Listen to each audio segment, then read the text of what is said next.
Well, good morning, everyone. I'm going to go ahead and start the meeting. It's 9 a.m., and I'm Lisa Marie Harris, the chair of the board, and I call the May 8th, 2026 meeting of SDCERS Board of Administration to order. Rosie, are we ready to begin the meeting? Yes, Madam President, we are ready to begin the meeting. Okay, do we have a quorum? Yes, Madam President, we have a quorum with the following member absent, Mr. Brett Bartolotta. Okay, is he going to be, so he's not going to come at all? He's not going to join us today. All right, thank you. All right, thank you, Rosie. Before moving on to Section 3 of the public comment, I would like also again to welcome Tibiasa Matavo to the board. His professional experience in compliance audit, risk assurance, and trust operations will be a valuable asset to this board skill set. And we welcome you and thank you for joining us. And on behalf of the board, welcome, and we look forward to collaborating with you.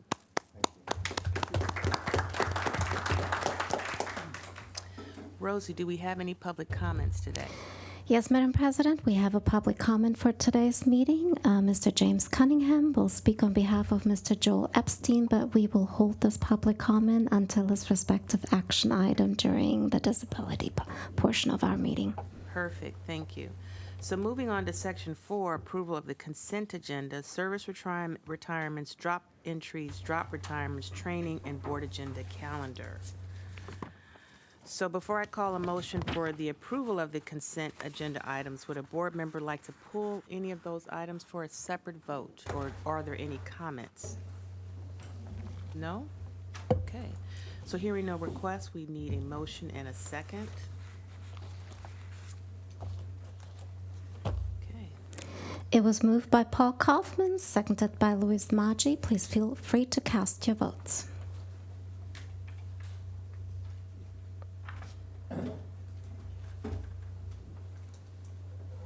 Mr. Lotes. And with all votes in, Madam President, this motion passes 10-0. Thank you, Rosie. So this finishes our consent agenda items. As we have no agenda items for business and operations agenda today, we will move to Section 6 of the Disability Committee. And I'll ask our chair, Paul Lotes, would you please provide that report?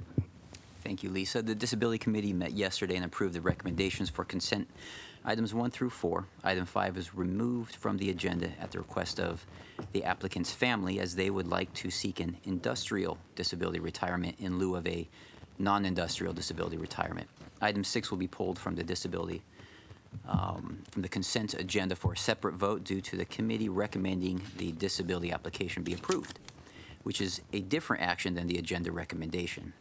Are there any questions before I begin, or are there any requests to pull another item for a separate vote? No? Okay. Before we begin, board discussion. Rosie, is there public comment? I think you already spoke to that, and we'll be doing that in a little bit. Yes, Mr. Chair. Right before the separate vote for action item number 6. Very good. Starting with consent agenda items 1 through 4, approve the industrial disability retirement applications for Carlos Amezcua, Thomas Bland, David Mullins, and Dalton Petrie. These 4 applications for industrial disability retirement were unanimously approved by the committee, and as they are for the same type of benefit, the following applies to each application. The committee unanimously approved these members' applications for industrial disability retirement, and as each application was supported by evidence of being permanently disabled, being attributable to work duties, and causing the need for leaving employment.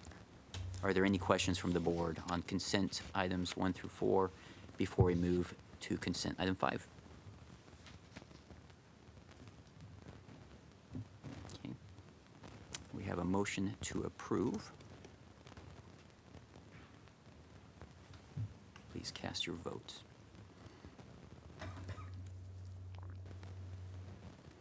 And Mr. Chair, was moved by Lisa Marie Harris, and with all votes in, this motion passes 10-0. Item 5 is removed from the committee's agenda at the request of the applicant's family.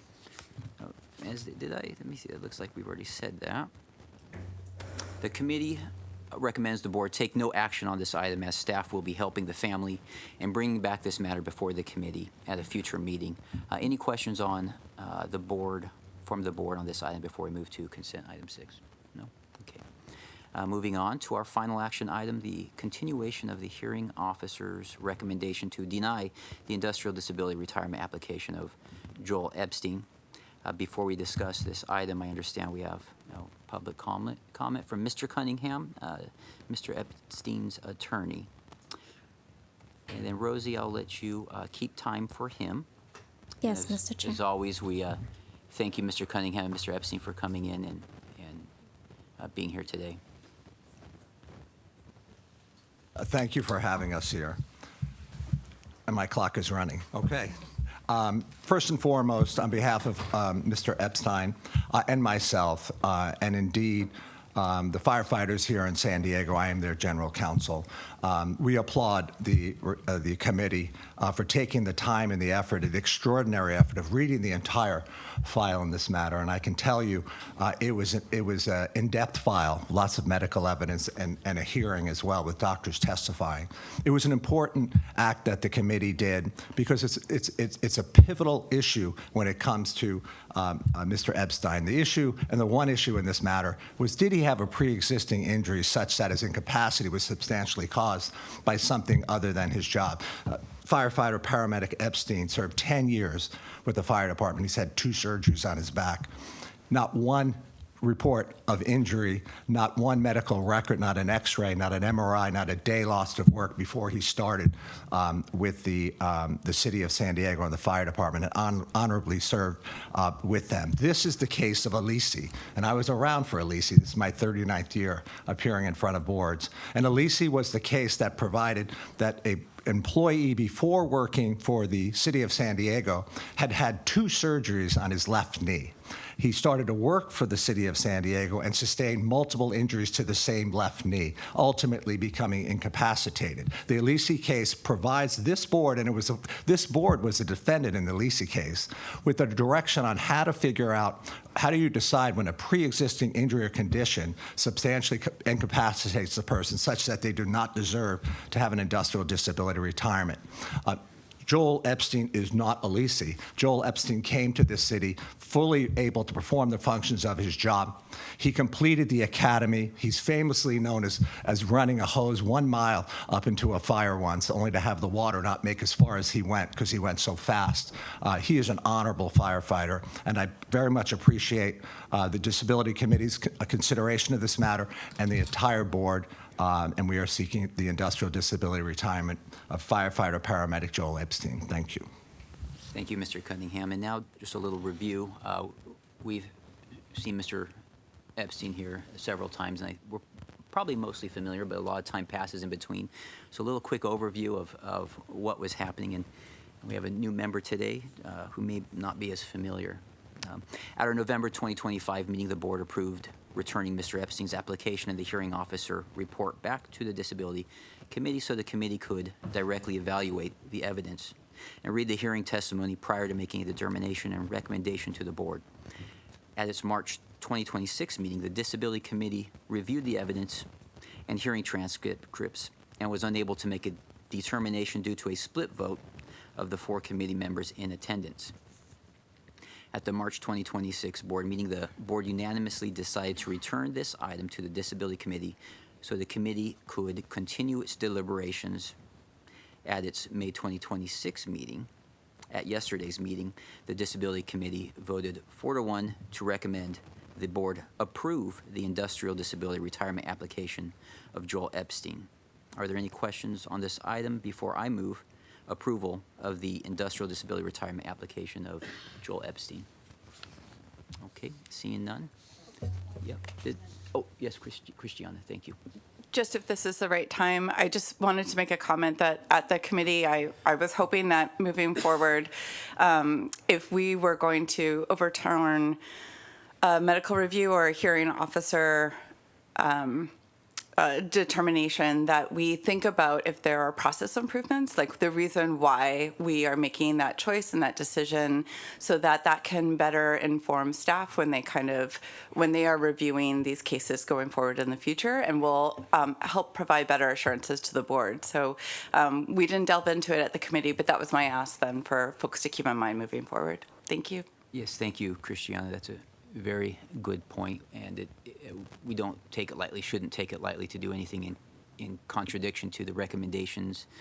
And so that's a good balance to our decision. I just have a follow-up question. So what does that look like, Christiana? What are you asking the staff to do? It wasn't a question to staff because the requests, I think, were coming from the colleagues on the board. So I think my thought would be informing if there are future decisions that want to be overturned, is to really think about why that request is being made, and if there's a way that the board could then direct staff or say, we have concerns that maybe, I know one of my colleagues had listed out 6 different reasons about why he was making the motion he was, and my request was, can we take that a step farther and say, can we connect that to process? Like, if there's a concern about bias, does that mean we need to take a look at different professionals that we work with? Those kinds of comments, and so that we can shore up our process, which I think is healthier for decision making moving forward. No, I agree wholeheartedly. I'm just trying to figure out what does that look like, Greg? Do you have some thoughts to make to ensure Yes, that and process? Okay. I really appreciate Christiana's conversation yesterday when she was really looking at what is the governance structure over evaluating the disability cases, because it is very difficult, and some of these cases are very clear cut and they're very easy to evaluate, and other ones are not. And so that's why we have outside medical experts and outside hearing officer experts, but still sometimes we end up in a place where we struggle. And I think we should, when we're in a condition like this, are there any other policy decisions or are there any other procedures that we can implement to solve that issue that we ran into? And I really appreciate that. We try to do that. So every time you have, I don't want to call it a failure, but every time you have a tough spot, you want to take a step back and say, what can we do next time to avoid that, or to have a success without going through that hard time? So that was well communicated yesterday, and staff will be looking at our disability process, doing more board education, more staff education, and also looking for how to streamline and better improve the process. Okay, great. Thank you, Greg. Yeah, and it's rare that we have something that gets into this in-between area where we exercise judgment on our end that is different, which speaks to the fantastic job that Jamar and his team does. And we have, you saw the disability report, and that was given yesterday, and I think we had about 20 that were processed, and over 90% of them are approved for what's being requested. There's always room for improvement. Yeah. All right, I'm going to make a motion to approve the industrial disability of Mr. Epstein. And then you can all cast your vote.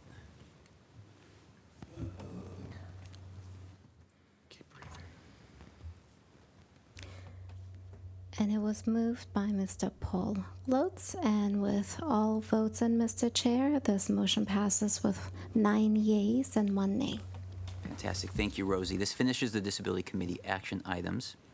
Staff presented 1 information item for the committee's consideration in education. Jamar Montgomery and Johnny Tran gave an informational presentation on SDCERS disability retirement process.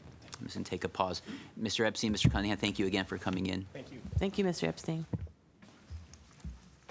They discussed how SDCERS process has changed over time and the roles of the medical review officer, physicians, hearing officers, and the board. Any questions or comments before we move on to reports? The disability report provides an overview of the disability application review.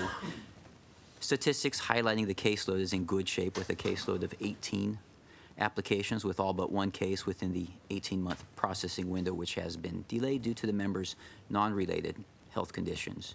Are there any questions and comments from the board, members, or staff? If none, okay. Thank you, everybody, and back to you, Lisa Marie. Okay, thank you, Paul. For the committee report, we're now moving to Section 7, Business and Governance Committee. And I'll ask our Business and Governance Committee, Bobby Spoon, to please provide a report. The Business and Governance Committee met yesterday to consider 3 action items. And before I review the action items and make a motion for the consent agenda approval of action items 1, 2, and 3, are there any items a board member would like pulled for a separate vote? Okay, hearing none. Starting with consent agenda number 1, staff's recommendation to appoint Jennifer Gardane, is that right? Yes. As an independent, non-board member on the Audit Committee. The Audit Committee unanimously recommends appointing Jennifer Gardane to the Audit Committee. Her appointment will bring the committee to full membership with 4 independent, non-board members serving alongside our board member representative, Lisa Marie Harris. Ms. Gardane is a CPA. She's licensed in California. She has substantial academic and professional experience in the areas of accounting, finance, and business. She is considered exceptionally well qualified for this committee assignment. Are there any questions regarding this item?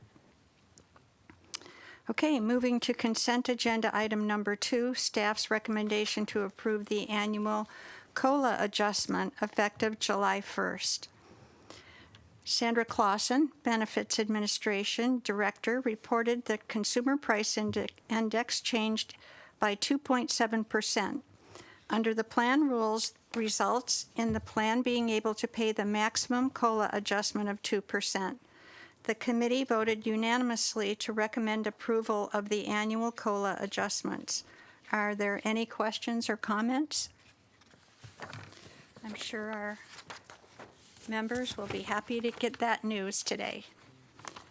Moving to consent agenda item number 3, staff's recommendation to amend the committee's charter, the board meeting policy, the board policy regarding a disaster event, the donations policy, and board member responsibilities and core competency policy. The committee enjoyed a good discussion on whether a board member needs to explain why they are abstaining from a vote and whether the policy needs to mention this at all. A motion to amend the policies as outlined in the staff memo was approved by the committee on a vote of 4 yes, 0 no's, with 1 abstention. Are there any questions from the board on this item? No. The silence is deafening. I move approval of the consent agenda items 1, 2, and 3. Please record your vote.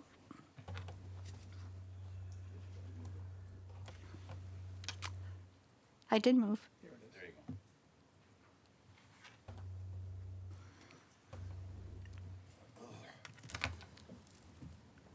All right. We heard reports. Madam Chair, I Sorry. apologize, just for the Sorry. record, if I may announce.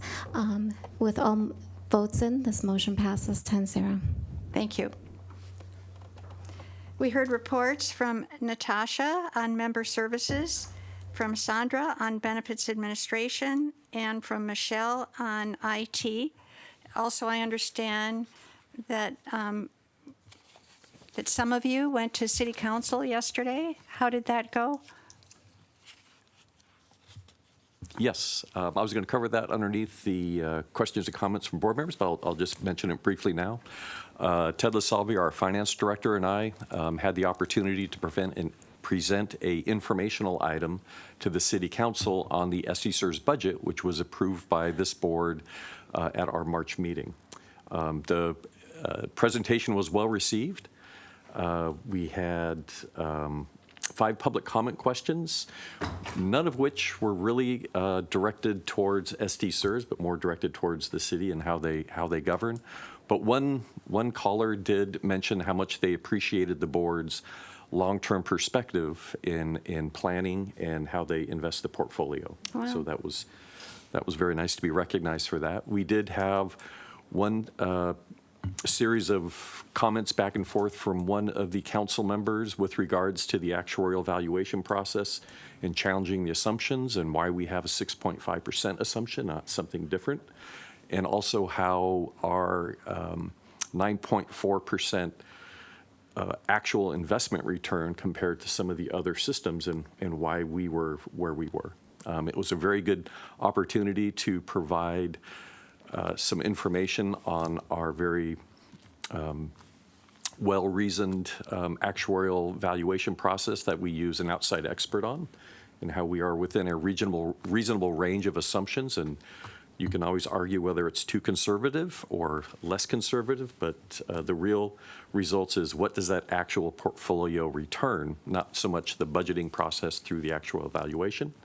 And also to talk about the investment portfolio and our long-term diversifying strategies to have stable returns over the long term and not to put too much risk in the portfolio.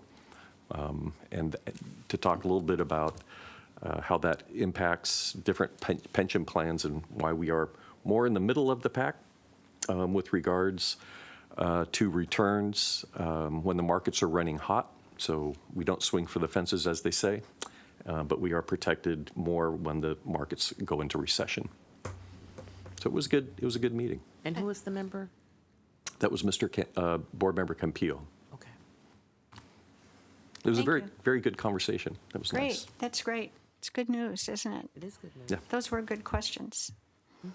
All right. Are there any questions or comments from the board members or staff? Was asking about the discount. Okay, hearing none. Back to you, Lisa Marie.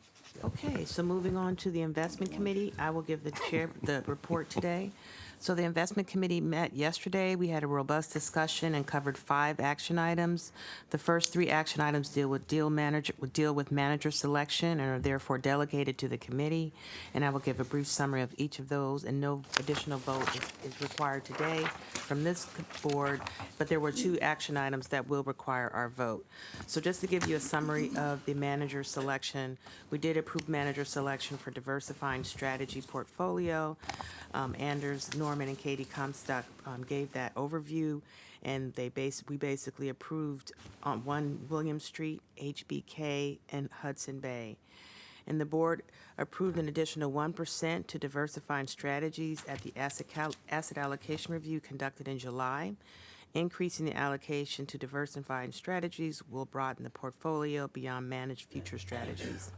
This action item sought approval for the recommended structure managers to fully fund the diversifying strategies, further diversifying our portfolio, and the recommended structure consists of 3 new managers, as I stated, HBK, Hudson Bay, and 1 William Street, and it also involved the termination of 1 current trend-following manager, Systematica, and it was deemed by Aon as well as by staff that Systematica just wasn't the right fit, and we needed a new targeting or new trend manager.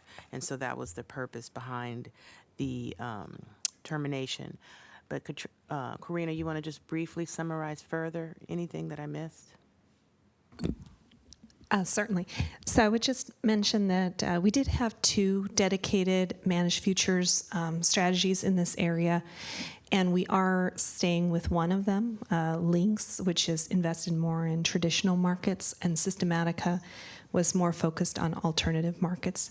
So we are broadening out or diversifying the diversifying strategies beyond this sort of, if you will, closed niche of quantitative managed future strategies to look at things that are more multi-strat or relative value to, again, diversify the equity risk as well as the credit risk in the portfolio.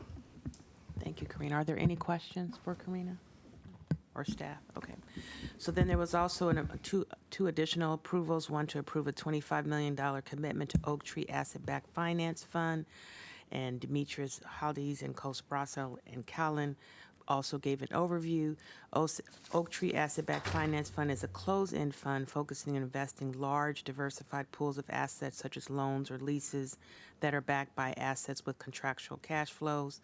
This investment will help to diversify the private debt portfolio beyond corporate debt and complement the existing direct lending exposure. Also, we had an approval of $40 million commitment to KKR, Real Estate Investment Partners America Fund 4, for SDCERS real estate portfolio. And KKR Real Estate Partners Fund 4 is KKR's flagship opportunistic real estate strategy, and this is a closed-end fund focusing on diversified non-core real estate investments such as industrial properties, conventional and niche housing, such as student housing or senior housing. So it was really interesting discussion. And they do have a small portfolio of data centers. And SDCERS is an investor in our prior funds, so we do have good experience and performance from them. So those were all the 5 action items regarding money management selection. Are there any questions for the staff or myself? No? Okay. Well, hearing none, there's 2 action items that does come before this board. One is to approve the staff recommendation to approve a 3-year contract for e-investments, investment software. And it's a software that the staff really rely on to help with money management selection. And there is some proprietary component of it, which makes it more essential to use that, continue to use this service. And e-investment has provided the SDCERS staff with analytical software services since 2023, and they're asking for an increase or an additional approval for the contract because it is above Greg's limit of $50,000. Anders, did you want to add anything to that? Sure, great, thank you.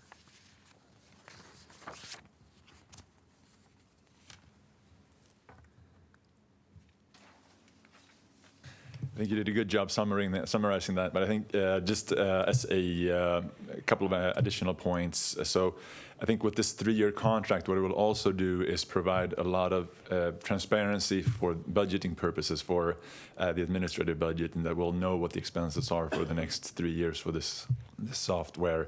We did terminate another software provider that we were using as well to offset some of these expenses as well. So it will cushion the additional expenses a little bit. On the regards to the software, as Lisa Marie mentioned, we use this a lot to do due diligence on existing managers as well as potential future managers. We also look at existing managers, compare them to peers, and this is very heavily relied upon in our manager monitoring process. So an important software for staff to be able to utilize. So that's all I have, I think. Thank you, Anders. Yeah, thank you. So we need a separate vote for this, Rosie? Yes, but would you like to speak on action item number 2 as We're well? going to vote on both of them. Yes, Oh, okay. both on consent. Okay, Yes, so the Madam second President. item was to have the staff requested and issued to request for a proposal for a real estate consultant. We currently use Makita, as you all know, but that contract is set to expire in December of 2026.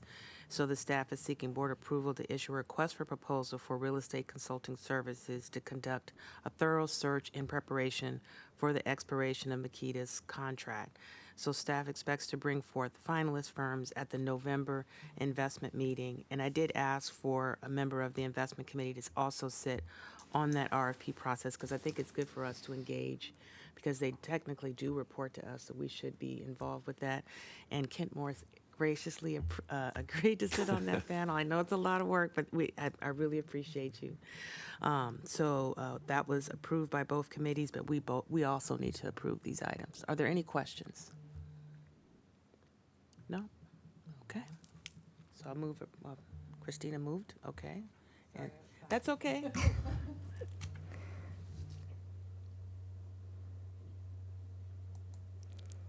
Okay. And Madam President, it was moved by Christiana Gauga, and with all votes in, this motion passes 10-0. Perfect. So there was also additional reports, and I'll leave that to you to you all to review. So moving on, that concludes the investment report. So now I'm going to move to the questions and comments for our president.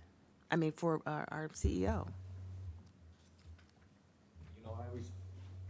I always have something to say. So first of all, I really wanted to welcome Tibiasa to the board. So thank you for being here. It's great to have someone of your background and skill set to join the board. I think it's going to be very complimentary, and I think we're off to a really good start. And I must say, you made quite the impression on staff during orientation. They really enjoyed spending the day with you. I know there was a lot of one-way communications, but you were very interactive and really provided some great insight and ideas along the way. So thank you. We're really looking forward to your service on the board and working together. Appreciate that. I'd also like to thank the board for attending the board retreat on April 27th to discuss our investment program. The day included reaffirming our philosophy and our vision, understanding various asset class risk and how they contribute to the overall diversity of the portfolio. And we had a lot of fun exploring alternative implementation approaches. So we had a presentation by Mr. Brewster and some other experts to really look at active and passive management and maybe what does that look like at the future of SDCERS portfolio. So that was really thought-provoking. So that was a lot of fun.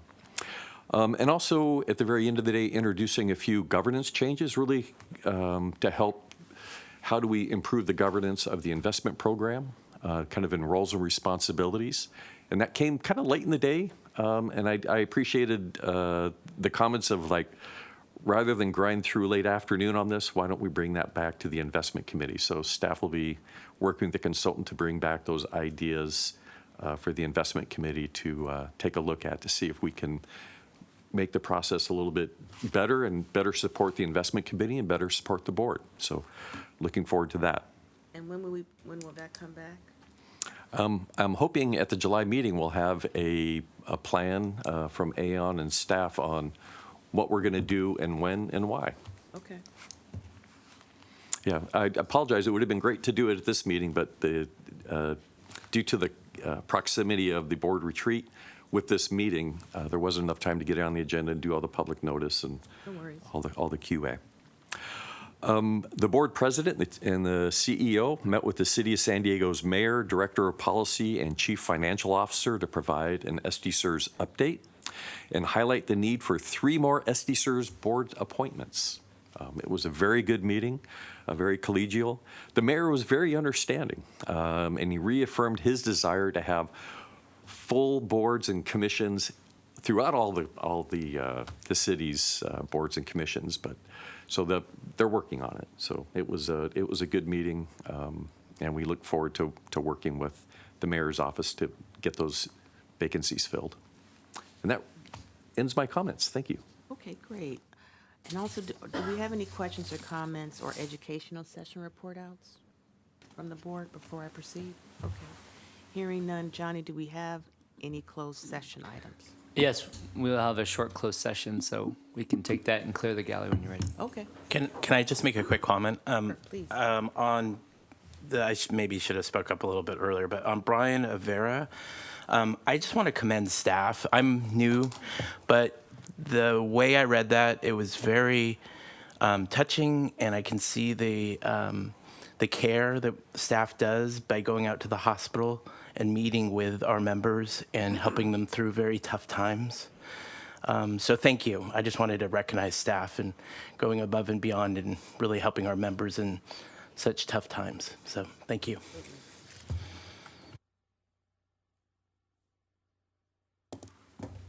We'll move into closed session. Yes, thank you. Hey, Bobby, my commitment doesn't extend to closed session.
Oh, thank you, honey. Thank you so much. Now I got a plug. Okay. Okay, you ready, Johnny? Was there anything to report out on closed session? There's Johnny? nothing to report out. Thank you. Okay. Well, thank you all. That concludes the meeting. Again, we'll be missing Lou and Paul at our July meeting, and we'll see you all in July. This meeting is adjourned.